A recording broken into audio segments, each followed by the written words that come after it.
at the polls as the world watches. Let's cross now live to reporter Yusuf Omar. He's at the Beitbridge border post. Yusuf, a very good morning to you. Thanks again for joining us. Has there been an influx of Zimbabweans crossing the border going back home to vote, as we'd imagine? Good morning, Ayanda. Absolutely. I'm getting a good whiff of morning tar and fumes coming off the cars. We're seeing a large number of Zimbabweans that are coming across the border to Beitbridge, which is Africa's biggest border crossing, both for illegal and illegal travelers.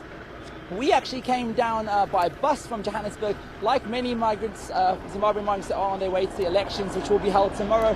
And the bus was an incredible experience. It was a microcosm of Zimbabwean society. We had MDC members, we had ZANU-PF members, we had people who were just coming down to observe.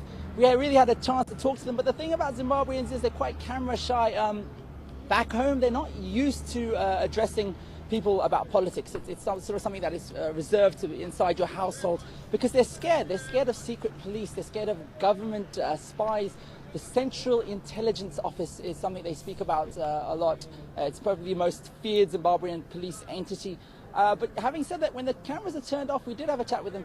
And on the face of things, they all say ZANU-PF because that's the safe bet. But after a while, they acknowledge that in the ballot box, they'll probably be indicating elsewhere. And at the same time, the atmosphere is bizarre. Like, people are almost jovial about the elections. They tease themselves that this one party, ZANU-PF, have been a party for 33 years, that a statesman that is going on 90 years old plans to run the country.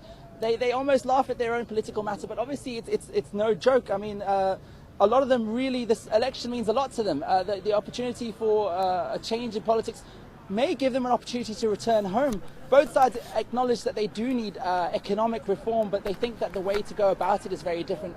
MDC will argue that Mugabe's extreme measures post-independence were some of the downfall for hyperinflation in the country, whereas ZANU-PF will blame international sanctions on the current state of affairs. Paint a picture, if you will, for us, Yusuf, on what the people have been saying and how they've been describing perhaps their fears of violence and how they've described their past, the past election and the fearing and the mood surrounding that. Just describe the two and whether or not they fear that more violence will come. You know, so far there has been only very, very small pockets of violence. But if we look back to the last elections in 2008, the violence was largely post-ballot, post-elections. There was intimidation by both sides where apparently they were going through the votes and saying, you voted for this party, why did you do that? And there were death tolls. This year we haven't seen those tensions. It's been a relatively calm and peaceful process. I think both sides are really hoping for a free and fair elections, and there seems to be a renewed trust in the Zimbabwean Electoral Commission because MDC are now part of the government. But really, we haven't seen that violence, and it's almost too soon to say because the elections are still tomorrow. What I can tell you is that there's a lot of excitement. There's a lot of excitement by Zimbabweans that this election is different, that this is the one, they call it. But having said that, they've been saying that for the last 33 years, so nobody really wants to hold their breath.